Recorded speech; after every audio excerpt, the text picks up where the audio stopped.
Assalamualaikum warahmatullahi wabarakatuh. Lun tuan raplikandi. Lun kalen uronyo yang menarik nake kontestasi pilkada di Aceh. Sidro Cagup calon gubernur yang direkomendasi oleh Sidro Presiden yang akan dilantik si Aceh nake Prabowo. Mujakir Manaf dengan Prabowo. Nyo menarik lun kira ini.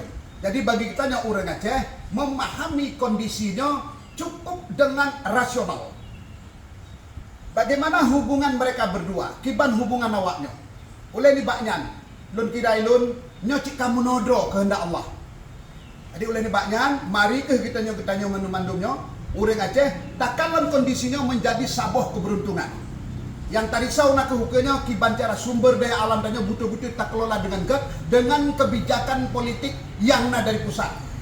Nyokenyo yang menjadi sabuh gagasan pemikiran yang hebat dari Mujakir Manaf dengan tim yang ramai. Ya, kiban cara seluruh urang-urang yang berkompeten, sumber daya manusia harus terlibat fikir di dalam membangun Aceh masa depan. Belum kira uronyo, kita harus terbuka mata, harus takalan persoalannya.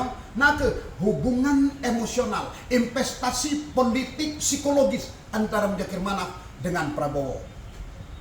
Jadi lo untuk menyahuti persoalannya, perkaranya, lo ikut menyumbang pikiran, menyumbang karya. Lo pegang sebuah lagu untuk tentang Mujakir Manaf dengan Prabowo, insyaallah.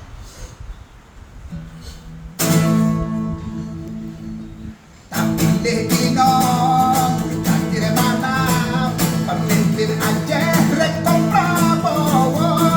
Prabowo jino presiden yang dari geduri perkara nandro. Mujakir Manaf suara nepi yang dari geduri oleh Prabowo. Kehendak Allah ya Rabbi jadi kamu nandro. Pak nombor dua kendaraan